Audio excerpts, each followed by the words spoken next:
Welcome to the Live Squawk podcast, where professional traders, investors, and market insiders get the unfiltered insights that matter most. Stay ahead of the curve with expert interviews and exclusive market commentary. Hello and welcome to Live Squawk's Market Talk Weekly on Friday, the 3rd of October 2025.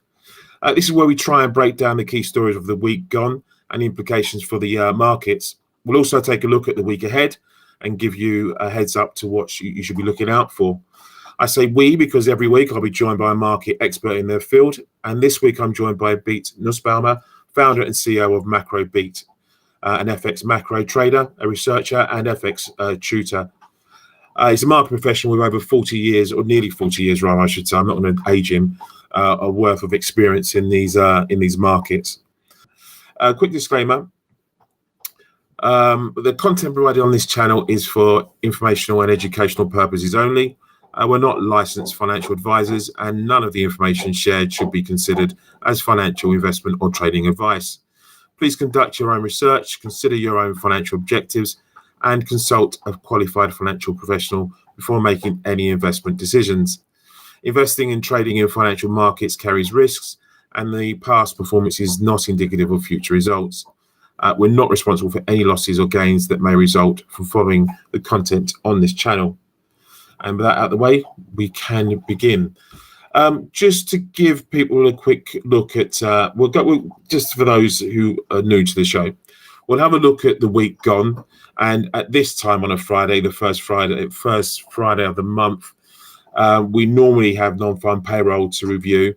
And that's the centerpiece of what we talk about. But anyone not in the know, since the US government shut down on the 1st of October, we've had no federal government reports published for the previous month or whatever, and therefore we have this vacuum of national data, shall we say, to refer to. But we'll bat on anyway and see what we can come up with.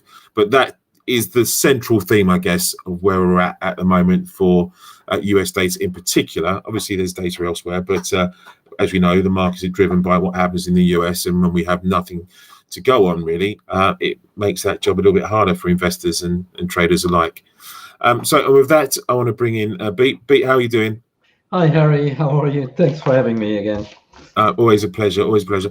As I said, non-farm payroll would have been our focal point for today, as it gives us the best read, I guess, on the US economy or the labour market at least, and gives us some sort of guide and some sort of thread to hold on to when discussing likely a Fed policy and where we're at on the monetary policy side, let alone the fiscal side. But we don't have that today. We have had other data this week on the jobs front. ADP markedly that was out on Wednesday was a bit of a shocker, coming in negative as it was. What are your views, as they are, on this week's lack of data, I guess, and on the jobs data that we have seen so far? Yeah.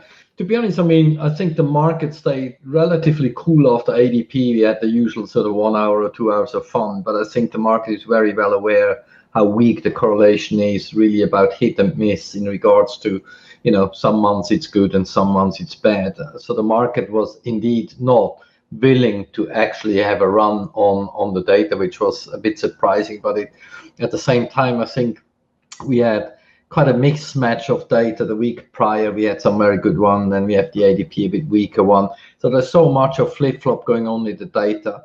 It seems to me that since the Fed meeting where we had Powell talk about the insurance cut, I think the market has realized that we're not at the start of a very big easing cycle at this point, and that the Fed, it was really an insurance cut. And I think that's why it's a shame we do not get non-farm payrolls, as it would have been a good chance to actually think whether we stick with 2 cuts in 25 and 2 cuts in 26, or if actually some of these private surveys reckoned it's gonna, they had 60,000 for non-farm payroll, which would be the opposite of the ADP, and in turn would mean that actually there is no such urgency in regards to rate cuts. I have noticed a lot of Fed speakers talk about suddenly a range of figure to 50,000 in regards to the sort of average for non-farm payrolls. They seem to have lowered that quite a bit, so which makes 60,000 not that bad. So I'm just a bit curious that the dollar downtrend has run its course since we made the dollar lows in Fed night. The dollar has recovered a bit. We haven't really broken higher, so we didn't squeeze higher, but it just feels a few trends get more tired. I think what we briefly discussed prior to the recording, that this week has seen some darlings being, or the start of some darlings being unwound. We saw a lot of Swiss buying the last, 1 or 2 months. We've seen a lot of Swiss selling this week. We suddenly started to see some gold selling yesterday.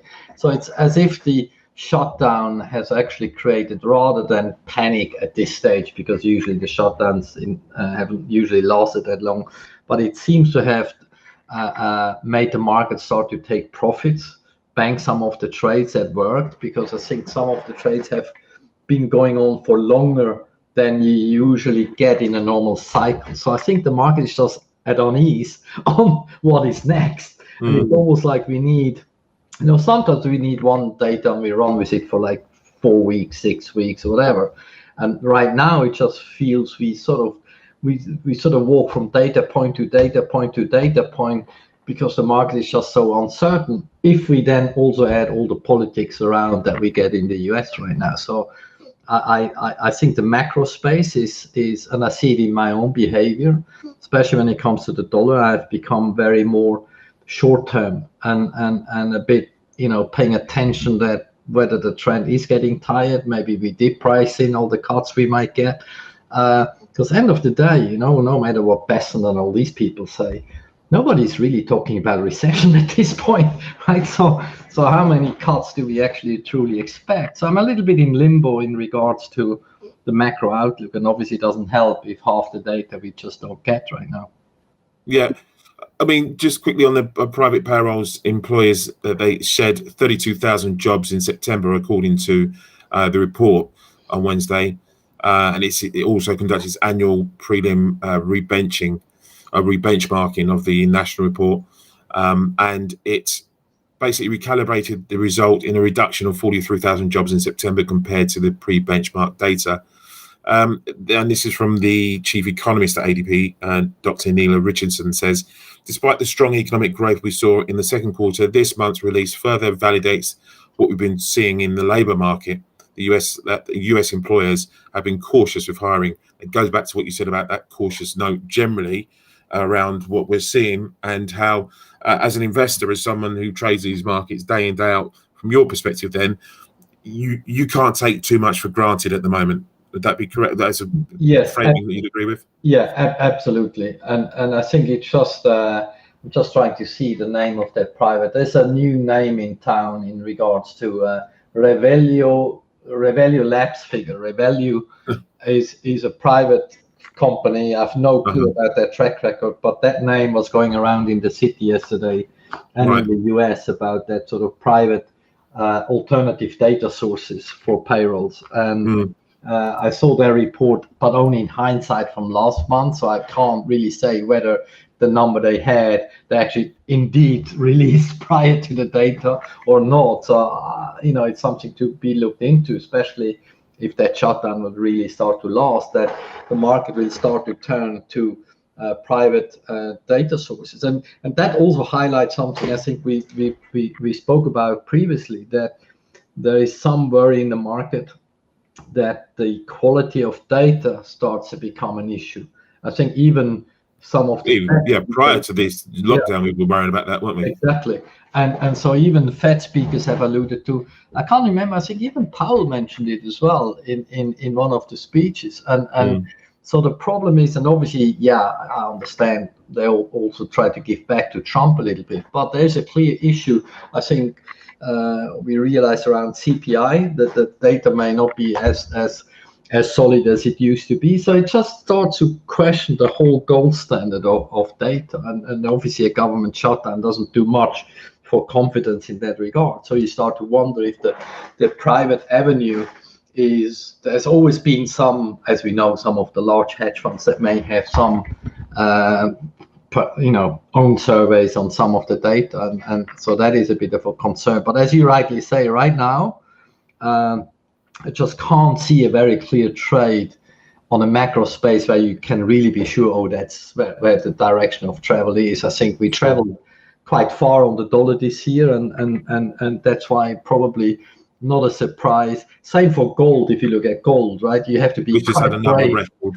Yeah, you have to be very brave to start buying gold now if you haven't been on that trade, right? So it's kind of it kind of tightens people's hands a little bit on and for that to actually have a confirmation of even that moves have gone quite far.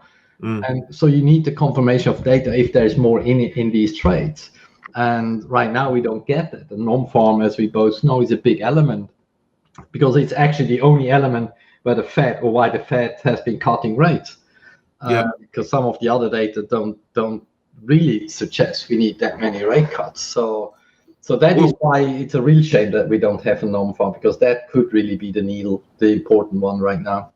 Yeah, well, going on saying that, we did have ISM data out on the manufacturing side, and that's on improvement, still in contractionary territory at 49.1, but we had a mixed report there.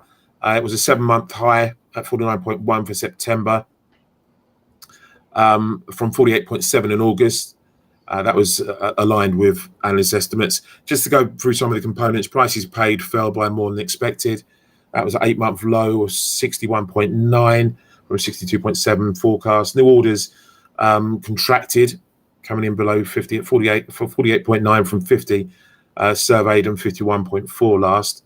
And then again, a note from BMO on new orders. They said, ISM mentioned that ongoing trade friction is still resulting in dampened demand, as witnessed by the 60% of panelists' comments citing soft demand due to tariffs and uncertain US economic policy, which lends to the point that you mentioned earlier, but again, about this level of uncertainty and flux that we're currently in. Yeah, that's why I'm very keen on the service PMI today, because the services PMI is obviously the sort of bigger one, given the US being a service economy. So I'm really keen. And to be honest, in some ways, I'm almost happy that ISM is a standalone, because usually ISM is a standalone, is not happening on payroll day. So at least there's some benefit of not having a non-farm payrolls. But I think the ISM could be, it's the only thing we have right now. I mean, we get final PMI a quarter of an hour earlier, which I think is a no-go.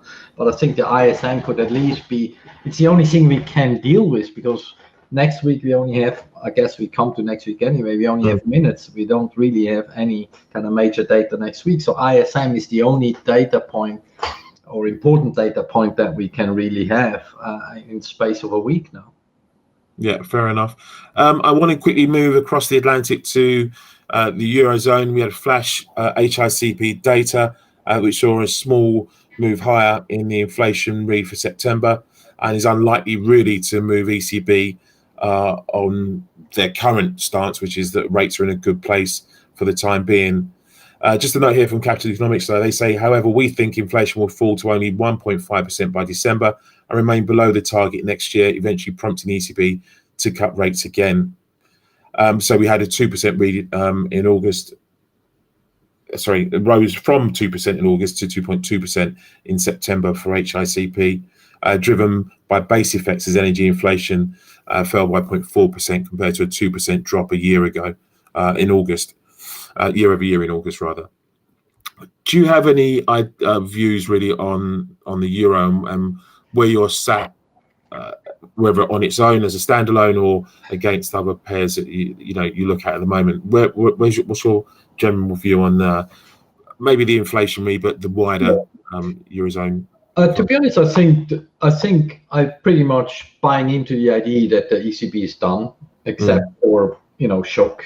So that means I think the downside is done. That makes buying euro dollar still on dip, still the trade, given that the Fed is still opening on the rate cut cycle. I still like the short sterling trade. I'm always buyers of euro sterling dips. I think it's a lot easier to express any sterling bear in long euro sterling than it is cable, you have the competition. What is weaker, the dollar or pound? So if you've been short cable, that would have been painful, but long euro sterling work quite well. So I think I think thanks to the ECB now being done, I think as long as the dollar remains, in question, or the dollar remains on the weaker side, I think buying euro dollar is actually quite a good trade. And I think we will enter into the 120 space and higher once this consolidation is over. And I think we still see, maybe, not getting too political, but we still see that foreign investors, there is still shifts going on, not in a panic sense like in April, but in just a slow and steady eddy move out of the US into the Eurozone. And boring is probably just king when it comes to, that's the only advantage that Europe sometimes have. Boring. It's a good advantage sometimes, isn't it? Being boring, you don't need the dynamism that we're seeing at the moment. And if you think about it, of all places, Italy has been upgraded. So Italy's work starts to look a bit better. And at 355, now where are we? At 354 10-year Italy is not that bad, right? So you do actually wonder, and I mean that in an honest way. Yes, the only short-term risk in the euro is France. So we got a bit of news today. We have to get past that budget, which is going to be I'm not sure if it is presented next week or the week after, but I think somewhere in the early part of October, we're going to have the French budget. Then we have Moody's on October 24 that review France. So there is still not all plain sailing. If we were just to talk about ECB and the Fed and the sort of macro trends, I would say buy dips in euro, but we got to keep a very close eye on this French situation, because we do know that France has always been talked about to be the one next shoe that could drop one day, whether it's in 2025 or never, who knows. But there's definitely, Italy suddenly seems to be no concern. France, if you get past France, and I think the euro's just going to be doing quite fine. So I take the eurozone inflation just as another confirmation that the ECB is on hold and done. Well, just on that front, I mean, Spain isn't doing too bad either at the moment, from what I... Yeah, Spain is remarkable, to be honest. If you look what they've been doing, I'm quite impressed, I have to say, because it's all these, if you remember back in the, what was it, Greek crisis, 2011. When we had all the sort of peak issues, and suddenly you have Germany. Okay, Germany is coming back a bit, but just suddenly Germany moved to the bottom of Europe, and countries like Spain and Italy are actually not doing too bad. And look at Poland, right? I mean, it's quite remarkable what's going on in some of these countries. So I think we need a bit of a rethink that suddenly, Europe is not anymore just on the shoulders of Germany now. Which is a good thing, because it just reloads the balance. I mean, there's a bit more balance to productivity and activity around the bloc and the wider European continent anyway, which can never be a bad thing. Absolutely. And now we have an alternative to what many people just wonder what the heck is maybe going on in the US outside of economics. Sure. Okay. I want to quickly move on to Japan. You mentioned the LDP elections this coming week. We'll have a look at that briefly in a bit, but we did see the Tankan report for Q3 that was seen as solid. JP Morgan termed it as a solid BOJ. Tankan sends the green light. They say broad-based rising Q3 sentiment suggests underlying resilience. Outlook readings revised up. Corporate capex plans edging higher still. Long-term corporate inflation expectations at record high.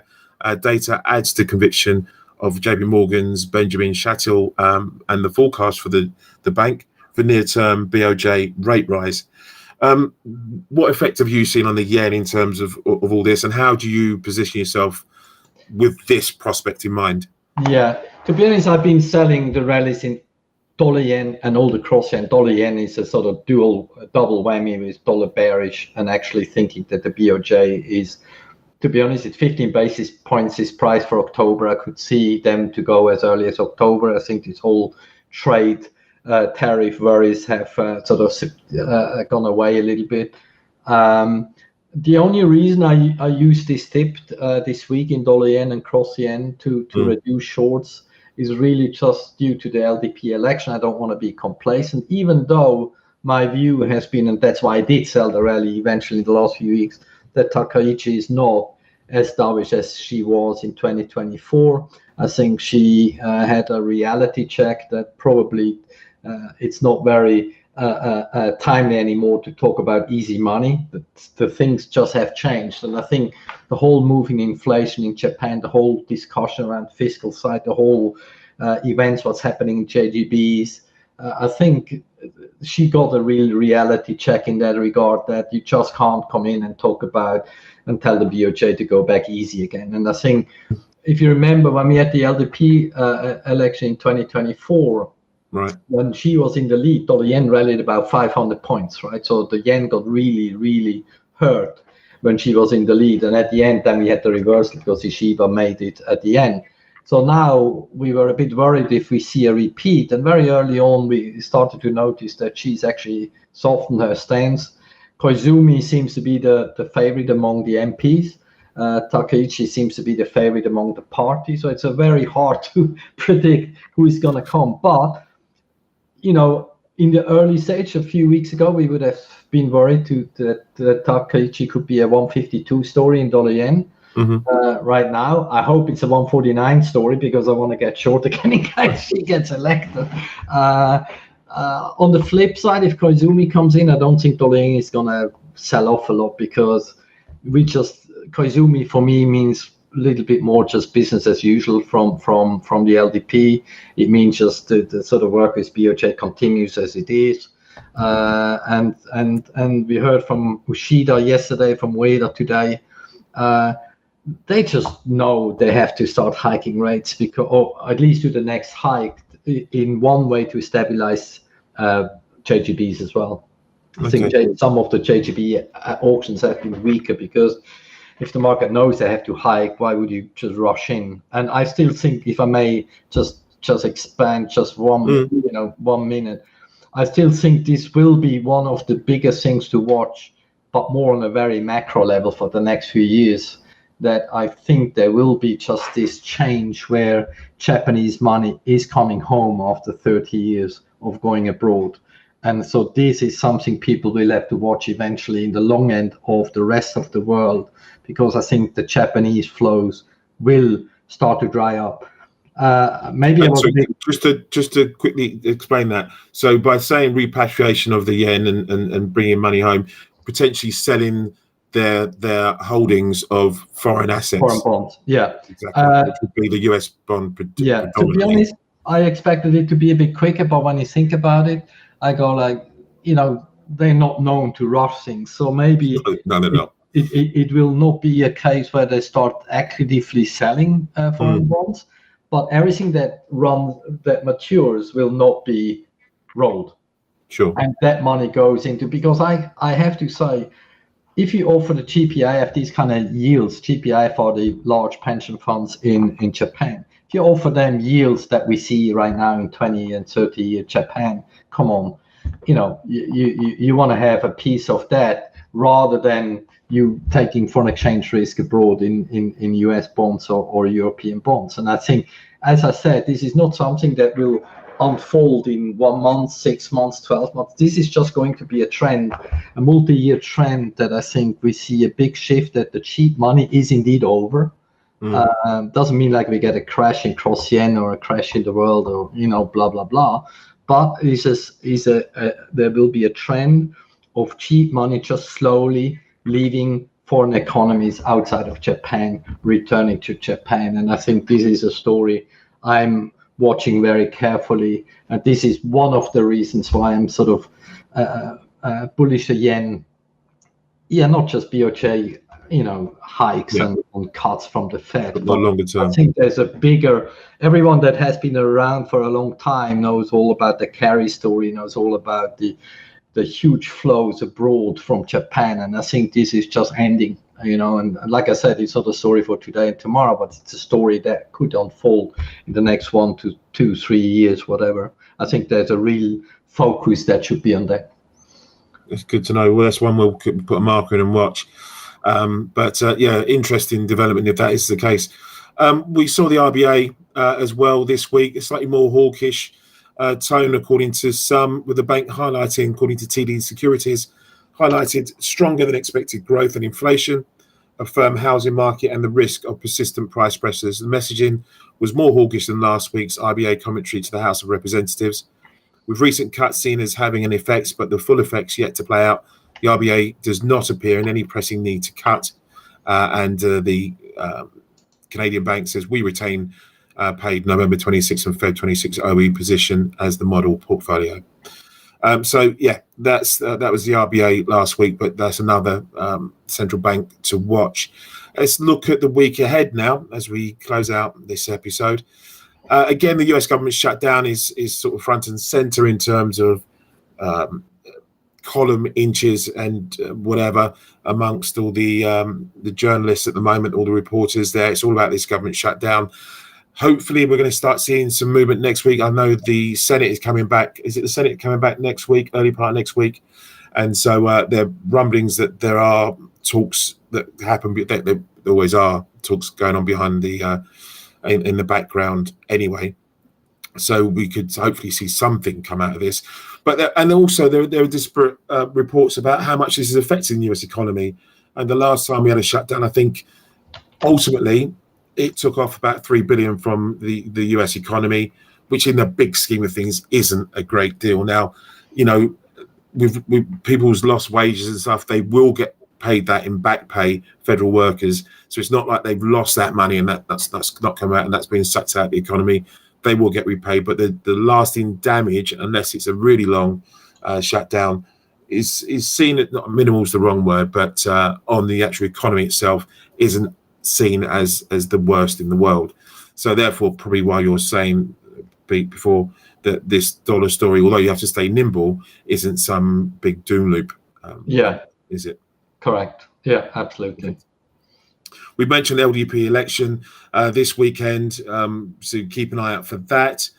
Next week, we've got German industrial orders. Now, we've just seen there's obviously defence spending is the big topic still at the moment, and we've seen some big orders go in across Europe for defence projects as well. So, I mean, Pete, from your perspective, you're not overly worried about activity in the near term anyway, and with what we're seeing with investment in defence spending, that looks to will follow through in the years to come. Yeah, no, absolutely. So I think, to be honest, if we talk about next week, there's really, for me personally, I think the whole European story, I'm not worried at all. And like I said earlier, you know, boring is great. There's definitely a lot of diversification coming in Europe, and this whole defense spending is going to be real. And I think Germany is really opening the coffers by the looks of it. Some people may have a bearish view on that medium term because of the debt story, but to be honest, I think if anyone can probably afford it right now is Germany. But I think the key focus is really the LDP election, just for whatever is the yen concern and possibly carry, which is still a big story. Sure. And the other one is the FOMC minutes, which we may just want to see a little bit more what the discussions were among the Fed, even though I think the message overall is quite clear. But I think, you know, a bit of fine tune of what certain things really meant is probably not a bad idea. Do you know if so the Fed minutes, are they government or are they not government? No. I mean, that's working within itself. I mean, as far as I'm aware, the Federal Reserve should be able to, under its own steam, perfect. Release I would release data. So too. So I think really, for next week, I think we have really just two, in my personal opinion, three things we watch. It's like obviously how the US government shutdown continues, the LDP and FOMC minutes. The rest is all whether here or there. If I may allow, you know, like the RBNZ is obviously such a very domestic story that is probably just of the interest of a few people that do actually trade the Kiwi, which I think a lot of macro guys do not, because there's just, you know, it's very hard to get really macro information on New Zealand. Sure. I won't make my joke now, not to offend people. Let's not offend anyone. There's enough of that in the world. Yeah, exactly. Okay, so we have that then. So FOMC minutes really looking to reaffirm. We've heard from a number of Fed officials since then, even Cook over the last few days. We've had Goolsbee earlier today as well on the wires. And just to give you a bit of flavour as to what we have heard from Chicago Fed's Goolsbee, what data we have still points to a pretty stable labour market right now. He says that uptick in services inflation, probably not from tariffs, but is a little worried about front-loading too many rate cuts and just counting on inflation going away. So the longer we go without the official statistics, the more blind we'll be about what's going on in the economy. So there's some comments there from Goolsbee just a little while ago on CNBC.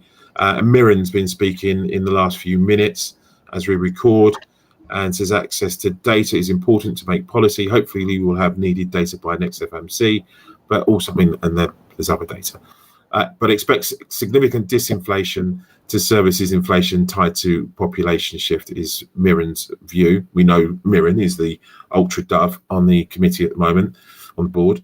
Neutral rate has come down to bottom end of estimates. Low neutral rate estimate based on forward-looking estimations, says Fed Mirren. So yes, with that in mind, I want to thank Beat for his participation in today's weekly review. Thank you, Beat, for that. Thanks very much for having me, Harry. Always a pleasure.